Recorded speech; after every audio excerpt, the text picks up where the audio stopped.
Then in as since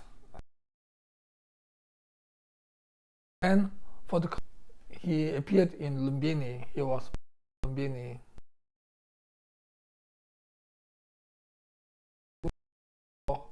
How he find the Dharma in Bodh Gaya. Then he said, now he has found nectar-like Dharma, and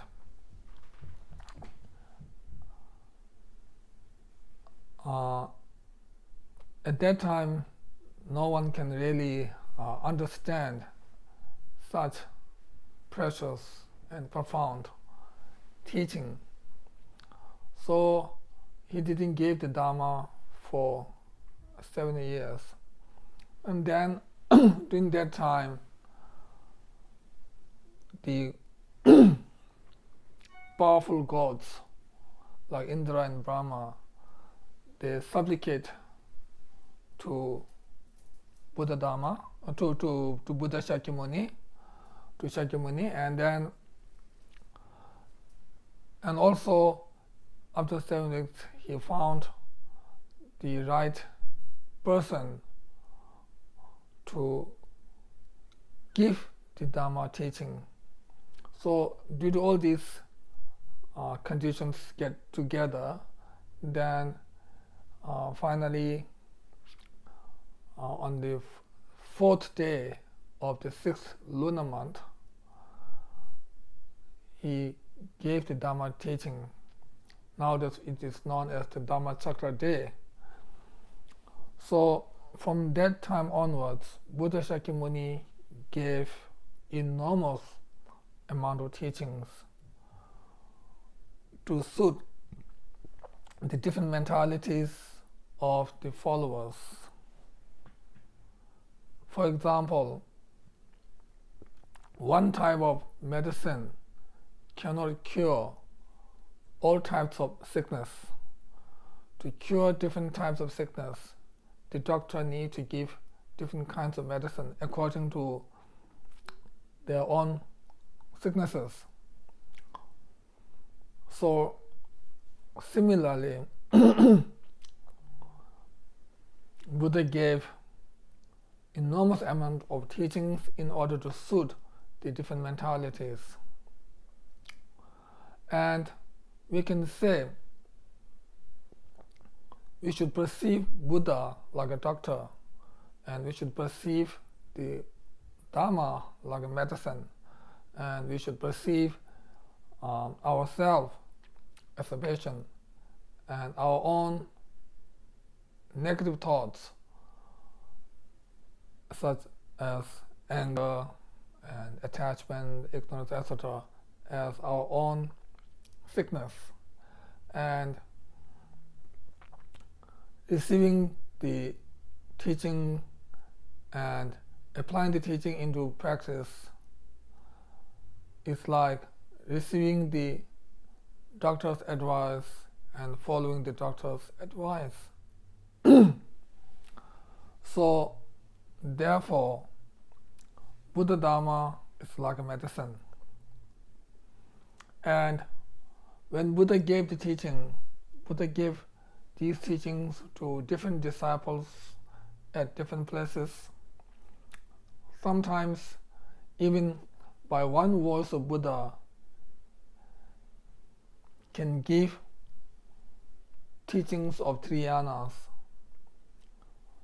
at the same time to different followers at different places. So one voice can give teachings to different followers at different places in different languages also, and also in different topics, in different subjects. So this is one of the quality of Lord Buddha. So Buddha gave enormous amount of teachings, and then later the great scholars who are followers of the Buddha, they gathered together and they compiled the Buddha's teachings. So then we have this Buddha's teaching. In Tibetan we say Kangyuru. At the moment in Tibetan language, and there are about 100 volumes. So this is the Dharma teaching. So generally, what is the real Dharma?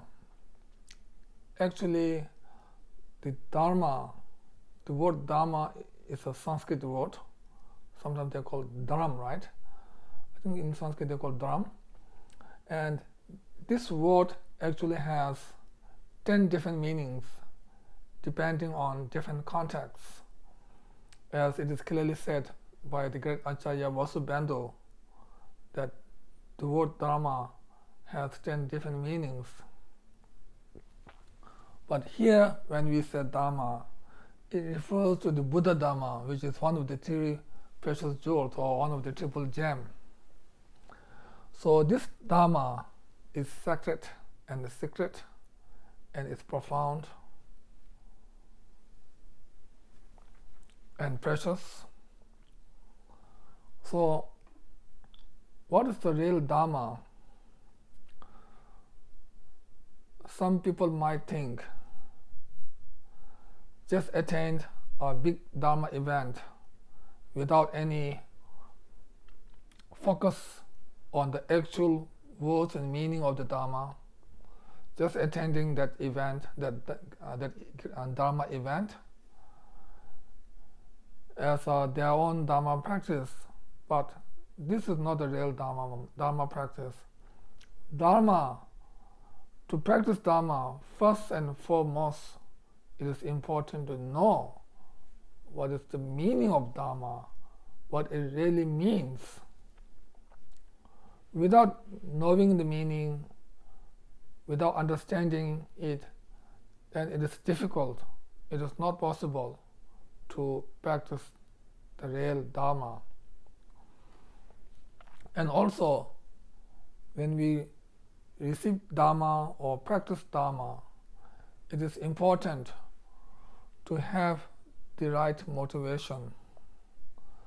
If we do Dharma practice without the right motivation, then still we are not practicing the real Dharma.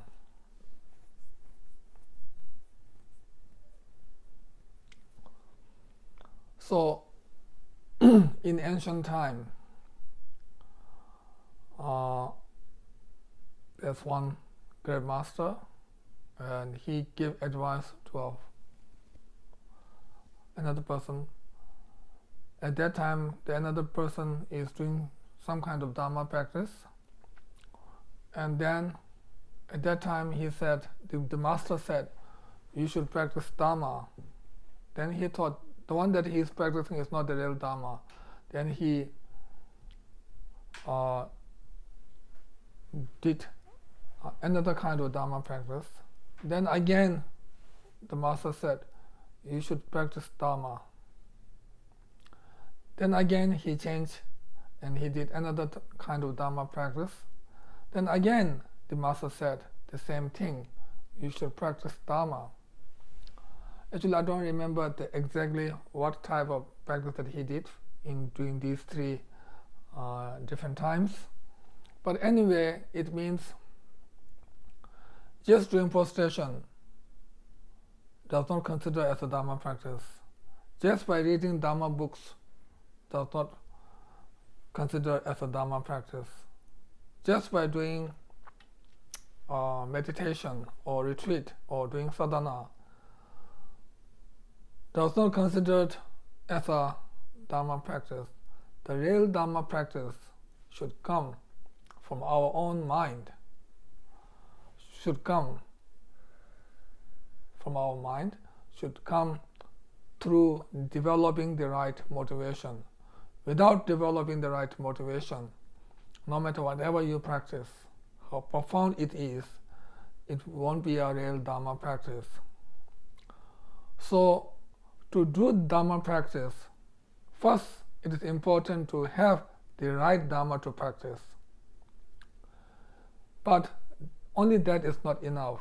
Even though the one that you are going to practice is a real Dharma, genuine Dharma, but if you do the practice improperly, without knowing the meaning, or after knowing it, if you do with distraction, without visualization, without concentration, then still it is not real Dharma. Although the text is the genuine text, genuine Dharma text, but the way you practice, the way you do the practice is not a real Dharma practice. And also, even though the text is real Dharma, and the way you practice physically and verbally is genuine, but at the same time, if you don't have the right motivation, if you don't have the right intention, then still it is not a real Dharma practice. As the great Arya Magishwari, who is the embodiment of all the Buddha's wisdom, when he gave 4 lines of teaching to the great Tsechen Kunchab Ling, who is the main master in the 5 founding masters of the Sakya tradition. In the first line, it clearly says, if you have attachment to this life, you are not a spiritual person. So, therefore, physical and verbal Dharma practice will not determine whether you are doing the real Dharma practice or not. Only your motivation, only your right motivation will determine your practice as a real Dharma practice. No one else can determine your practice as a real Dharma practice. So, when we practice Dharma, we should know why we are practicing Dharma. What is the purpose of practicing Dharma? Without knowing the real purpose of practicing Dharma, if you just follow others' way of doing it, if you just follow others' Dharma practice, then it is not genuine Dharma practice. So it is important to know what is the real purpose and what is the worldly purpose of doing Dharma, or one is doing without any purpose. So some might do without any purpose, just by following others' way of doing it. Then some do have purpose, but their purpose of doing the Dharma practice is worldly purpose. So sometimes some of the worldly purpose looks very positive, looks good, look like a Dharma practice, but they are not a real Dharma practice. They are not a real Dharma practice because those are not the real purpose of Dharma. For example, if I study the Dharma for so many years, by having the intention to keep teaching Dharma, to teach the Dharma to others far and wide, to different places, to different people, to spread the Dharma. If my intention is to spread the Dharma, and by making the awareness of Dharma meaning to others who are living in different places in the world, so that looks good, that looks positive, that looks right purpose. But if you think carefully, just having this kind of intention is not right. So what I'm saying is, unless and until we have the total renunciation, unless and until we have total renunciation, the loving kindness and compassion to all the beings, and bodhicitta, if you don't have these positive thoughts, then no matter whatever intention that we have, still these intentions cannot make our practice as a real Dharma practice.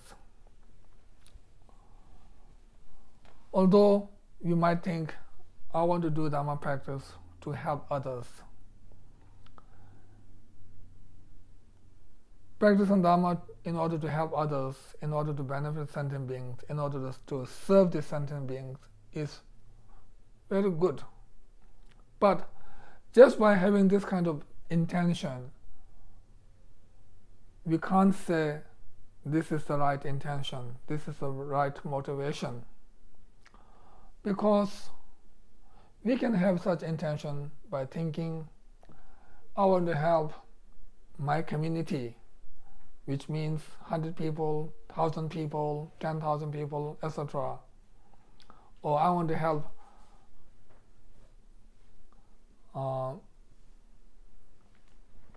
the people who are following the Buddha Dharma, who are following the Buddha's teaching. With such intention, if we practice Dharma, if we try to spread the Dharma, then still it is not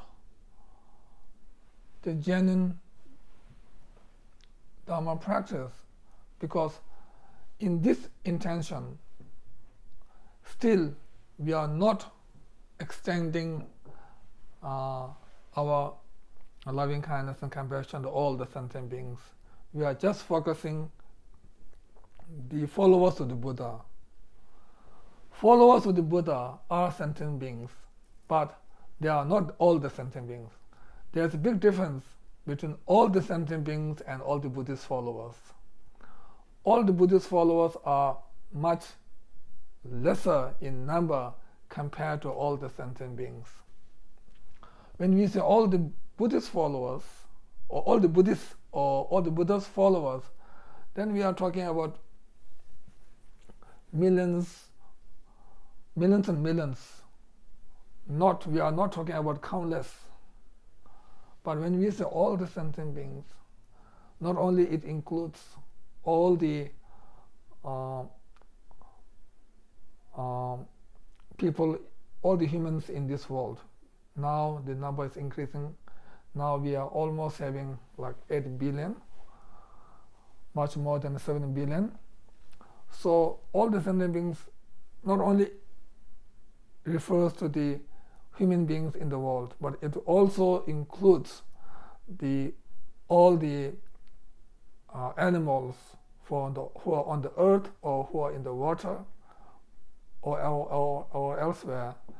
And then also it includes all the beings who are in the other realms or in other places are different from this world. Also, in short, all the sentient beings means all the beings of the 6 realms in the samsara are included when we say all the sentient beings. So there's a big difference. We can say all the Buddhist followers is like a 1%. And when we say all the sentient beings is like 100% or like 1,000%. So there's a big difference in number between all the Buddhists and all the sentient beings. So just by focusing on all the Buddhists with such focus, with such intention, if we try to practice Dharma, then it is not right. Because at that time, we don't have the right intention. To have the right intention, we must have the wish to benefit all the sentient beings, not only all the Buddhists or not only all the people in our school or in our community. That is like thinking about narrow-minded. That is, such thinking is not right. So we should have the right purpose. Right purpose is not just to preserve our school. This is my school. This is my religion. I want to preserve my religion. If we study and practice and then spread the Dharma with this kind of clinging that this is my religion, then this kind of thinking can base on selfish thought. Not only for myself, but we have this my religion, my school, my Dharma, then this is also, I think, based on selfish thought or self-cherishing thought. So whatever practice that we do, whatever activities that we do, which are based on selfish thought, then it is not right. It cannot be right. It won't be a real Dharma practice. So therefore, when we practice like receiving teaching, studying the teaching, contemplating or meditating on the teaching, etc., whatever Dharma activities that we do, we should always do with the right motivation, not on the basis of selfish thought. Whatever practice that we do which is based on selfish thought, then such activities are not the genuine Dharma practice. It will never become a real Dharma practice if our practice is based on selfish thought or self-cherishing thought. So, and therefore, it is important for us to know what is the right purpose of doing the Dharma practice. Dharma practice means receiving teaching, studying teaching, contemplating, meditation, etc. There are different kinds of Dharma practices. So it is important to know the right purpose, which is to have the right motivation, or which is to do the practice for the sake of all the sentient beings without any discrimination, without any exception. At the moment, in our mind, in our mental continuum, we have very strong negative thoughts, and because of that, we have biased thought or discriminative thoughts, and these thoughts are the main obstacle for our Dharma practice. As long as we have discriminative thoughts, as long as we have biased thoughts, it is not possible to have the genuine and infinite loving kindness and compassion, because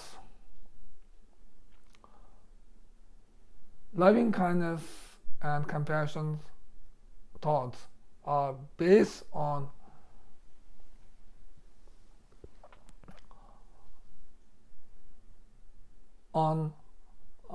without having any discriminative thoughts. So these two are opposite to each other. One is discriminative thought, one is the opposite one. So these two are opposite to each other. So as long as we have bias or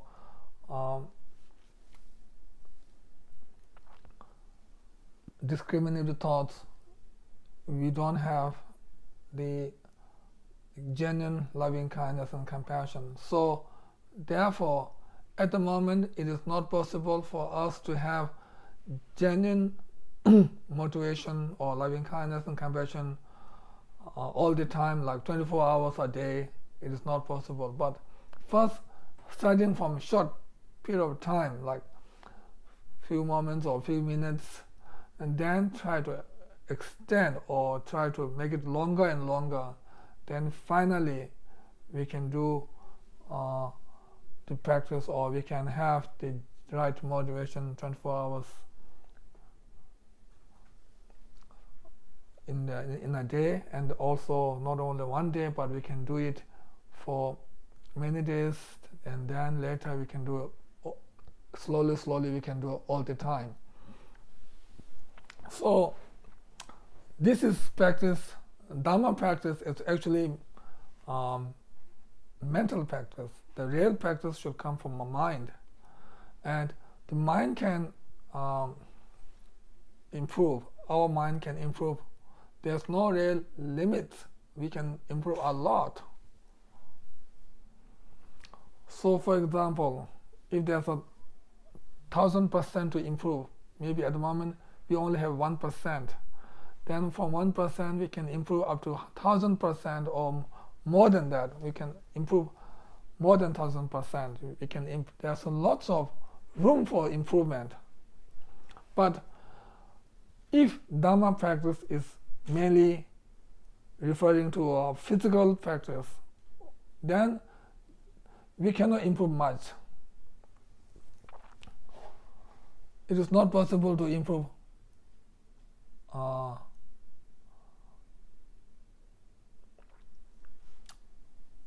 limitless.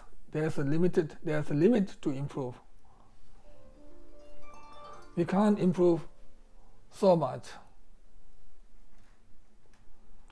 For example, like the runners, the sprinters in the sports. At the moment, nowadays, like 100-meter runners, they can run under 10 seconds. But no matter how much they practice, no matter how much they train, it is not possible for any of them to run under 8 seconds. It is not possible. And also like long jump, they can jump certain meters, but they cannot jump from one mountain to mountain or etc. Physical improvement has limit. There's limitation for the physical improvement. But Dharma practice is not just physical practice. The main thing is mental practice. So there's no limits. We can improve a lot. We can't finish all the improvements in one lifetime. We have to improve life after life, then finally we can attain to Buddhahood. When we attain to Buddhahood, then it means our quality of the mind becomes infinite. We have attained the limitless quality. We have attained the quality like a sky or like a space. So the space has no limits. Similarly, we will have limitless qualities, just like a space. So therefore, it is very important to know what is the real Dharma. Dharma is a method that can transform ordinary sentient beings into Buddha, that can transform a person with lots of negative thoughts and actions into a being, into an excellent being who don't have any obscurations, who has all the ultimate qualities, who has all the infinite qualities. And once you gain these qualities, you can have this forever. You won't fall down. You won't reverse it from that state. Once you attain Buddhahood, you will have the attainment forever. And also, Dharma practice can be practiced through our body, through our speech, and through our mind. But main thing is our mind. Like now, I'm giving this talk, I'm giving this teaching, and if I have intention to gain more fame, to gain more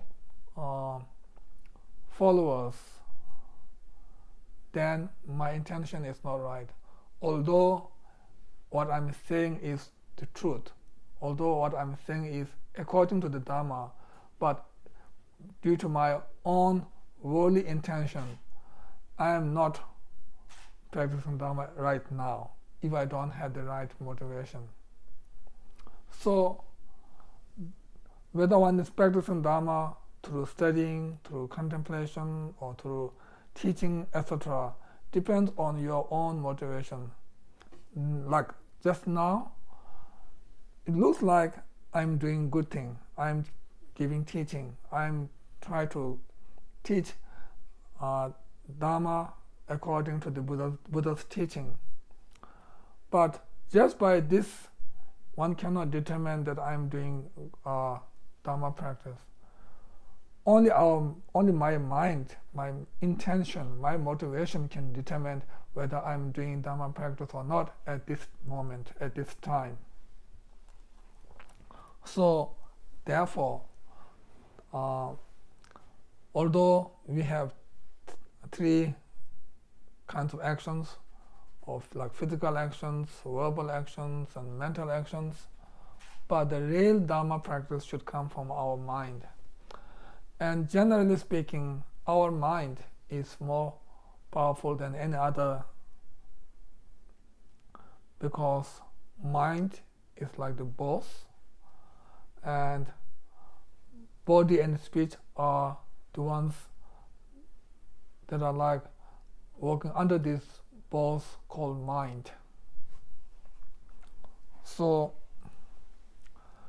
we should always think the real Dharma practice should come from the mind, not just from physical and verbal actions. And also, when we say Dharma, some people might think Dharma books are Dharma, or teachings are Dharma. Yes, these are considered as a Dharma books or Dharma teachings are Dharma, but these are the one that can help us to gain the real Dharma. The real Dharma is the realization. The real Dharma is the inner quality. That is the main Dharma, the real Dharma. Although teachings are Dharma, but having received so many teachings without any impact on our mind, without any change in our mind, without any improvement in our mind, without having any inner qualities in our mind, then such teachings is not effective. Such teachings cannot make us a real Dharma practitioner. So therefore, it is important to know the real Dharma practice should come from our own mind, through our own right motivation. So if our mind is pure, if our mind has the right motivation, then due to this, we can also have genuine Dharma practice from our body and speech. For example, if the root of the tree is medicine, then all the others that grows from this root can be medicinal. So similarly, if our mind is pure, if we have the right motivation, then whatever actions that are motivated by this motivation are also known as positive actions or Dharma practice. And if our mind is not pure, if our mind is impure, if our mind is sealed by the worldly intention, then no matter whatever practice that we do, it is not real Dharma. We can call it a superficial Dharma. It looks like real Dharma practice, but it is not a real one. So main thing is our mind. This mind is very powerful. Our mind is something that we cannot find in any size or any shape or any color. Yet this is very powerful. Due to mind, we have past lives and future lives. We have past life and future lives not because of our present body, not just because of our present body, not just because of our present speech, because of our mind, because our mind will continue. This present body will dispose at the end of this life in one way or another. But this mind cannot be disposed as we dispose our own body. So this mind continues. Although this mind is changing momentarily, but the continuum of this mind continues unceasingly from life after life, from life to life. It will continue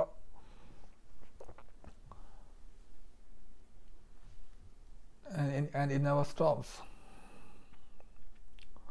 So this mind is one that makes the connection between past and present, and between present and future.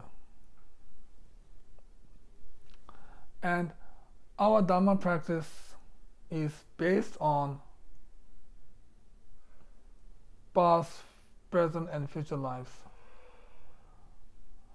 If we does not believe in this past, present, and future lives, then we cannot become a real Buddhist. We cannot become a real follower of Lord Buddha, because Lord Buddha's Dharma teaching is based on law of karma. If we do good actions, then we will have good results. If we do bad actions, then we will have bad results. So Lord Buddha's teachings are based on karma, based on law of action. And this law of action is based on the rebirth, or based on past, present, and future lives. If you only accept one life, only this present life, then we cannot accept the complete law of action. We can only accept part of the law of action, not complete law of action. So therefore it is important to believe in this. Believing in this means we should believe in this with reason, not without any reason. Not just because Buddha said this, then we should believe. No, there is a logical reason behind this. As I said before, the mind, because of the mind, we have this connection between past and present and future. So because this moment does not cease, it continues all the time. Although it changed momentarily, but the continuum of this mind continues all the time without any break. And this mind cannot be generated through any other cause and conditions or through any other substances. We cannot have we cannot generate mind through external factors.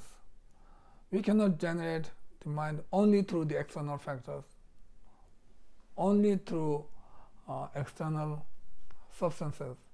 It is not possible to generate or to develop the mind. The cause of the mind is the previous mind itself. The present moment of the mind is caused by the previous moment of the mind, etc. So anyway, through such reasons, we can believe in the mental continuum that never ceased. With logical reason, we can believe in this. And wherever we go, wherever we are, we should try to control our mind. We should be vigilant. We should have the alertness all the time. This is also very important. Dharma practice does not mean we should practice Dharma only when we are in the temple or when we are in front of masters or when we are doing the sadhanas or when we are doing the practice. Not only that, wherever you are, whenever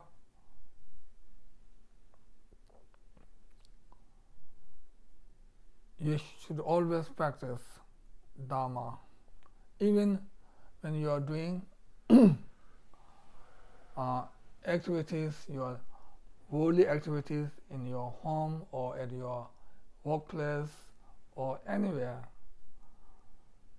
Try to control your own mind. Try not to get angry. Try to control your mind and not letting your mind to get angry. That itself is the practice of Dharma if you do with the right motivation. So this is how we implement the Dharma in our daily life. And also, sometimes one might say, I'm practicing Dharma because I'm doing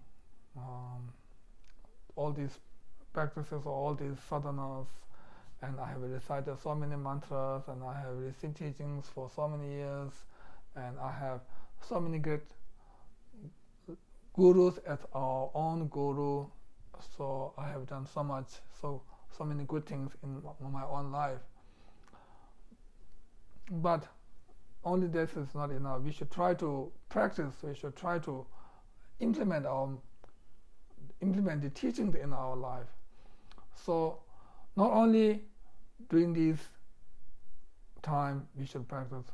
Not only that, but even during like post-teaching session, post-sadhana session, etc. During this time also, we should practice Dharma by having the practice of tolerance, and also some might control the negative speech during the practice. It is not difficult to control the negative speech or negative physical actions during the teaching or during the prayers, etc. But it is not so easy to control these when we are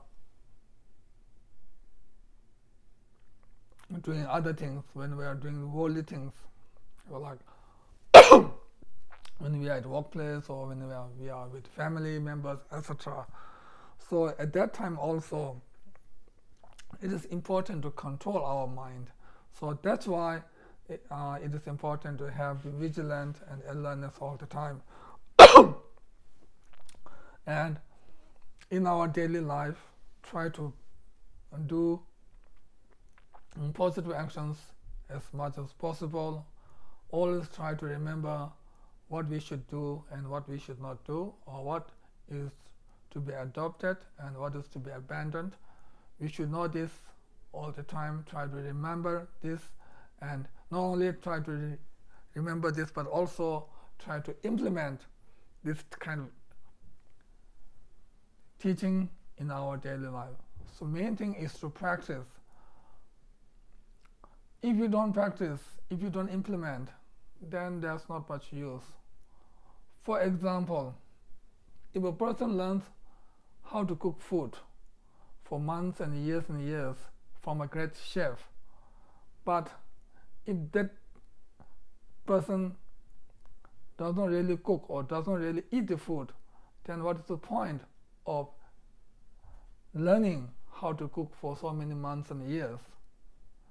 The purpose of learning how to cook is to make the food and eat the food by ourselves and by others. If no one eats the food, then why we have to learn how to cook? There's no point. So similarly, studying Dharma is like learning how to cook. Then eating Dharma is like, eating food is like really experiencing the Dharma through the practice, really experiencing the Dharma. So therefore, practice is very important. After studying, based on moral conduct and based on right motivation, we should study and contemplate, and after that, it is very important to meditate. It is very important to practice in our daily life. So if we really practice the Dharma, then there's a great benefit, not only in the future lives, but also in our present life. If a two person face same challenges, same problems, same pressure, but one who knows Dharma can handle it much better than the other one who does not have the practice of Dharma. So genuine Dharma practitioners, they know the whole world is in the nature of suffering. So normally they don't have sad feeling, or they don't have very kind of excitement feeling. Even they win $1 million lottery, their mind will not be excited, or even they lost $1 million, they won't feel sad, because they know this is the nature of the samsara. Winning and losing is part of the life, it's part of the samsara, not something that is beyond the samsara. It's within the samsara, within this world. So the real practitioners, they don't have these kind of worldly feelings. When we won $1 million lottery, we feel so happy. When we lost $1 million, we feel so sad. But these feelings are there for worldly people, not for real, genuine Dharma practitioners.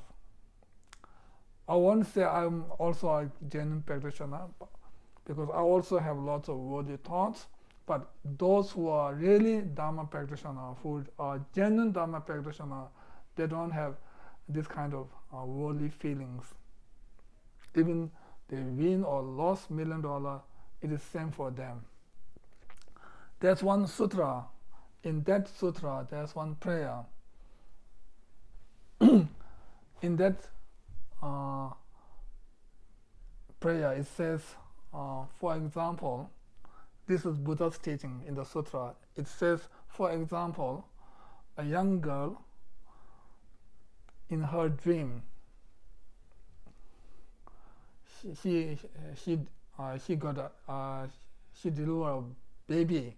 She had a child, and when she delivered a baby, she feels happy.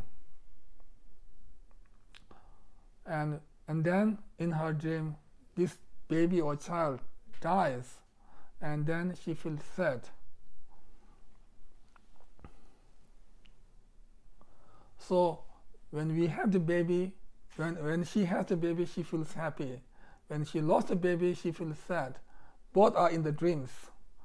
So similarly, we should we should know all the phenomena are like this, like a dream. There's no point of feeling so happy when we win like so much money, etc. And also there's no point of feeling so sad by losing so much money, etc. Because we should know all are like a dream. But anyway, yeah, no matter how much money that we have, money cannot buy Dharma. Money cannot buy Dharma practice. Money cannot buy immortal life. No matter how rich you are, at the end, one has to die. Money cannot buy immortal life.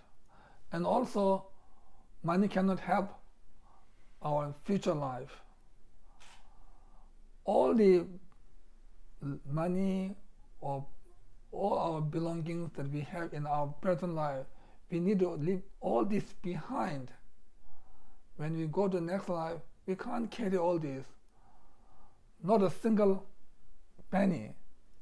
Not only that, even we cannot bring our own body that we have since the conception of our body until we die.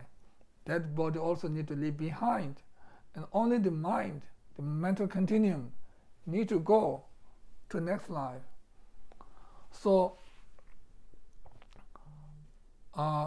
actually it is important to know that, for example, when we say my family, my house, my temple, my monastery, or my nunnery, etc., we should think that I can only say this for next few decades, like next 30, 40, 50 years. I cannot say this for next 200 years. No one can say this. No one can own a house or monastery or car for 200 years or 30, 200 years, because our life is not that long. Then how can we own a house or monastery for 200 years or 300 years or so? That is not possible. So when we do actions, we might think these things will be owned by myself for forever or something like that. And because of that kind of thinking, we have more clinging, we have more grasping thoughts towards these things. But if we think these are temporary, these are not permanent, because we ourselves is not permanent, we ourselves is impermanent. By knowing this, or by knowing we can say my family or my temple or etc. for next few decades, then with this kind of thinking, it helps us to reduce our attachment, to reduce our clinging, because 30, 40 years is not long. If you think carefully, generally our life is short. 80, 90 years is also not so long. I think when we are young, we feel the years are so long, but when we are getting older, the year passes by very quick. Time goes very fast, time flies. So next 30, 40, 50 years is not so long if you think carefully. So we should think these are temporary.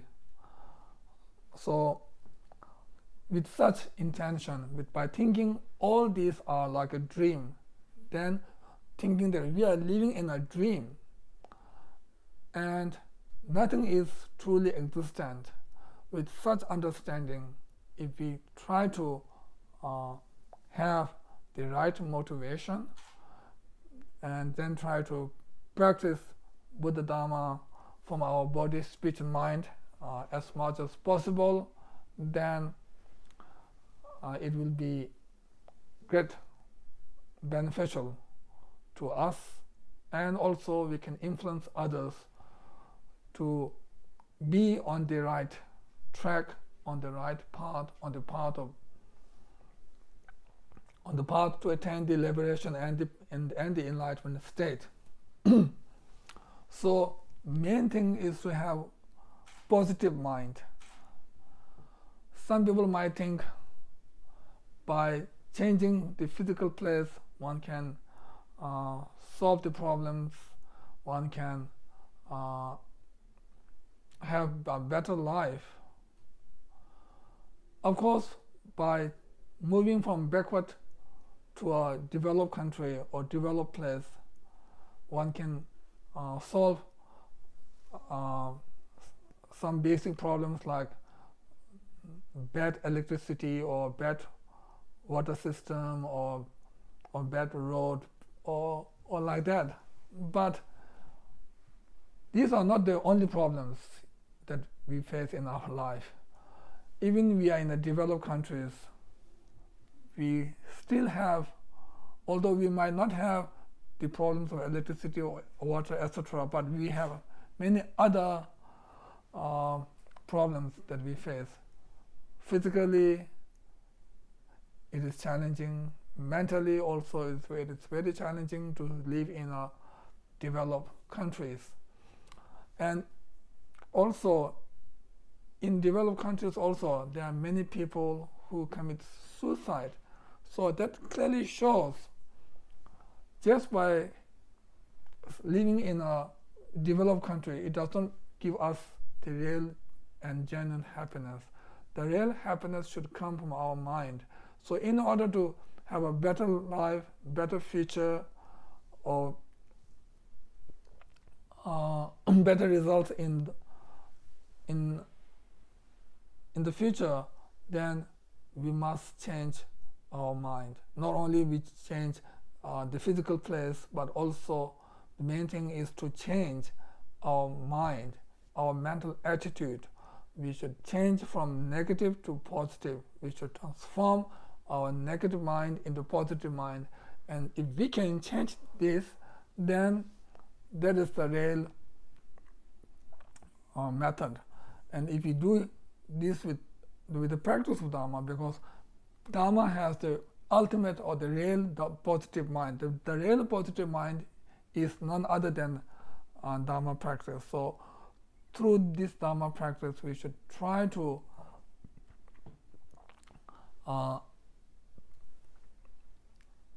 extend this, and we should try to follow this all the time, whenever or wherever we are, whether we are with the family or whether we are with friends or at workplace or with spending time with the colleagues, etc. Wherever we are, try to control our mind, try to be a good person, try to have a positive mind, and try not to criticize verbally, try not to criticize, try not to use harsh words, try not to use bad words, and physically try to be polite and not rude, and also mentally try not to have short-tempered, try not to show your anger to your family or to others. Actually, anger is always bad. Anger is always the enemy of our Dharma practice. Anger is always the enemy of our peace and harmony and happiness. So therefore, we should always have the intention to defeat our own enemy, which is our anger. Anger is not elsewhere. Our anger is within ourselves, within our mind. It's not separate from our mind. So our mind it's important to control. If you don't control it, then many negative thoughts will rise, and due to this, then it makes problems to us and also problem to others. So therefore, it is very, very important to control our mind at any time, anywhere. So through this, we can implement the Dharma practice if you do it with the right motivation. So if we continue to do this, then we can be free from the samsara in general and specifically from the two lower realms, and we can attain the liberation and enlightenment state for the sake of all the sentient beings. So with this, I will conclude my today's talk, and whatever matters that we have earned through this, we should dedicate all these merits along with all the others to attain Buddhahood for the sake of all the sentient beings. And also we should dedicate all our merits for our root gurus, long life, good health, and turn the wheel of Dharma far and wide always. So with this, I will do the dedication prayer and the long life prayer. Sonam de tamje sebanye tamne nyebe danam pamjene kega na chi balon tuba ye sebe tole ndo ndo sho jambalam ba chedara kemba kondo sambo tayan te shende tada genge jeso dalom jenge wan de damje ram do tesma shebe gala tamje ge ngawa khala chado ngawa 다게 개변 자원 대근 장 상보 제출하람도 오른게 창조 정외 교보 초결번 교도번 교도 영소 가면 강리한 태들한 담보 선자바 사자바에 담보 벌교르지 강전 백에 대원 돌제단 범된 사계 최세 개발 돌변 동계 gen제 매천아 굉장天量能 관념 받아서 Balden Zava Lama Rinpoche, Dagi Chora Beme Denshone, Guardian Chimbe Guane Jason de Kuson Tuge, Modum Zaldo Solo, Kanriera, Vekorve, Shinkamsum, Pendan, Dewa, Mali, Jungwen, Jende Senwan, Denten, Gazoyi, Shabe, Sede, Pardon, Denkuro, Inji, Chime, Mishe, Sumwe, Korkana, Chime, Tejan, Lamon, Jendema, Chime, Tala, Wanwe, Tanam, Chime, Teye, Moduba, Doldo, Solari, Sombe, Tuge, Alhalam, Kende, Nede, So, Nimorcha, Saden, Londo, Betala, Gedan, Doldo, Linshe, Gundo, Daden, Solan, Awan, Gudol, Hori, Kangedo, Dugan Gada, Tejan, Dong, Alam, Pendia, Baldo, Barre, Tenleja, Sambela, Wange, Galbo, Shabdan, Solo, Namda, Timdan, Serge, Sashela, Tasam, Gombe, and Chandel, Mount, Chete, Tondan, Jedam, Harim, Gay, Capture, the one, Lumbo, Tensho, Solo, and Galan, Niba, Jetan, Komang, and Galdan, Chide, Ninja, Samashi, Galam, San, Samo, Gala Chechen, Dende, Shabdan, Solom, Penzo, and Galte, Dingia, Tashi, Balabaldan, Sage, Chese, Balvarne, Nejo, Domlin, Debe, Gento, Chen, Chenshan, Sansum, Dorja, Dadan, Sala, Lamia, Lama, Chosuma, Tujada. Idam Denson, Gado, Dodom, Don, Chenya, Samon, German, Dembe, Chedara, Salwe, Dodon, Dom, Joro, and Chambalan, Bayo, Babe, Dejan, Toyan, Jan, Game, Chegdo, Bombe, Dembe, General Semen, Tunjamba, Tejan, Cheyan, Yama, Social Solo, Chambea, Balka, Teve, Casar, Jam, Ninja, Yaldan, Bolo, Sage, Canto, Dobdon, Gabe, Planam, Den, Cheve, Togan, Social Solo, Chejan, Kondo, Naja, Chingan, Toshawan, Dance, Michael Corro, Morton. Chingy Yondoba de Chan, Shake, Tenda, Sonsan, Dimba, Tasha, Solosanya, Northern, Mame, Kessembe, Namsuman Timga, Novia, Gondon, Chotenya, Debia, Yusa, Cordengo, Mishe, Dorje, Chedan, Tubadam, Teje, Solwa, Malaya Long. Jedi, Jinga, Pombo, Yawa, Lea, Tumien, the Titan, Pabata, Quisha, the Sanchaga, Member, and Zolo, Gwenzo, and Jasumga, Chenlam, Corso, Gavia, Tadan, Nibai. Galway Dinton, Jamia, Yamsa, Quater, and Tender, Gakulje, Lama, Gunkama Sala, Solo, and the Choto, Quater, and La, Solo, and the Tiller, Tarshan Gala, Solo, Lama, and the Lame, Borachinga, Lova, Quater, Shindo, Damba, Tenten, and Shindo, Solo, Yanda, Namkata, Buddha Chabai, 다시 대장 단들은들 소 담바 제단 공소 전바당 담바 니외 신도 살로당 전방로 견던 tum바 담바 이런 네베 다시 소 담바 발교라메 샤베 땡땡땡 개비 사당 양라 켜 담바 진다 ang아당 절바게 담바 이런 네베 다시 소 내게 라마 남게 도자당 로메 군조 숨게 청라다 제송 담쟁 곁에 너도에 제송은 최신도 베 다시 소